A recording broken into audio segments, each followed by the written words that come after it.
یہ جان بوجھ کے پاکستان نے اس سمے چھیڑخانی کی ہے ایران کو تاکہ انگیج کر لے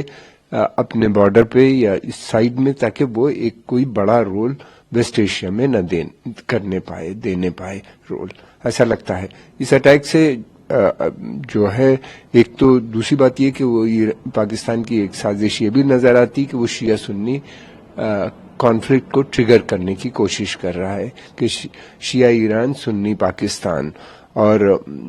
اپنے کو مظلوم دکھانے کی کوشش کر رہا ہے کہ کل کے اٹیک میں 2 بچے مرے اور ایک لڑکی چھوٹی بچی کا دیہانت ہوا ہے۔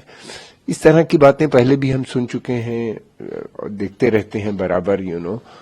کہ جب بھی اس طرح کی کوئی بات ہوتی ہے خاص طور سے اسرائیل یا اس کے خلاف، تو ہمیشہ کوئی نہ کوئی دیش اس طرح کی حرکتیں کرتا ہے۔ کہاں تک ہوگا یہ مجھے نہیں سمجھ میں آتا۔ ایران مجھے نہیں لگتا کہ اس سمے چاہے گا کہ یہ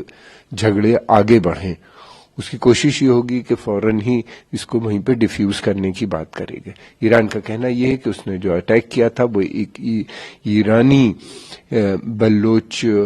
ایتھنک بلوچ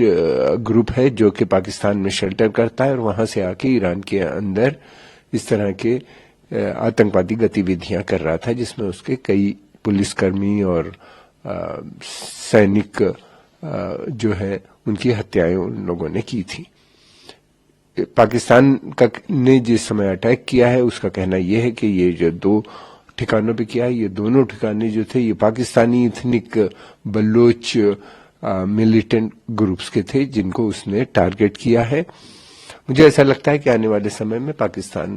کی کوشش اسی طرح کی ہوگی کہ ایران کو انگیج کرے، اپنے کو ایک سنی عرب دیش کا لیڈر کے روپ میں پروجیکٹ کرنے کی کوشش ہوتی ہے، لیکن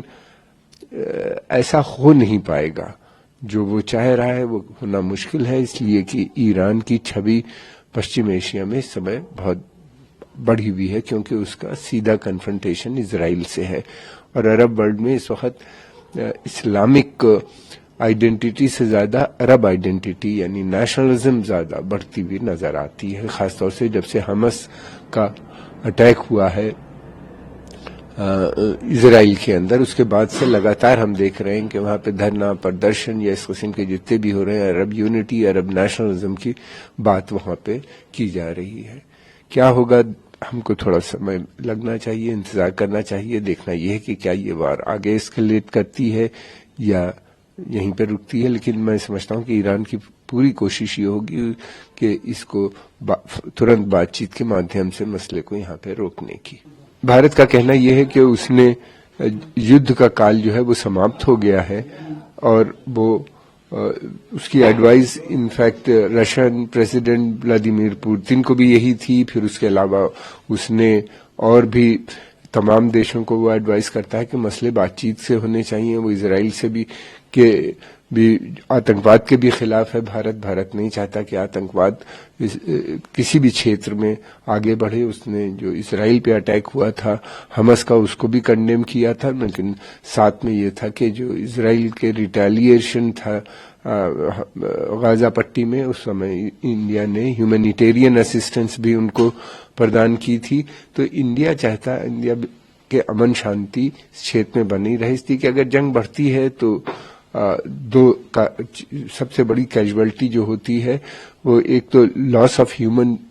لائف ہوتا ہے کہ بہت سے بے گناہ لوگ مرتے ہیں، اور دوسری بات یہ کہ سارا ٹریڈ گلوبلائز ورلڈ ہے، اس میں ٹریڈ ڈسٹرب ہو جاتا ہے، اور ٹریڈ ڈسٹرب ہونے کے مطلب یہ ہے کہ آئل کی سپلائی بھی خطرے میں آ جاتی ہے۔ تو بھارت چاہتا ہے کہ چاہے جو بھی جنگ ہو رہی ہے وہ اس کو بات چیت کے مسئلوں سے حل کریں، جنگ آگے نہ بڑھنے پائے۔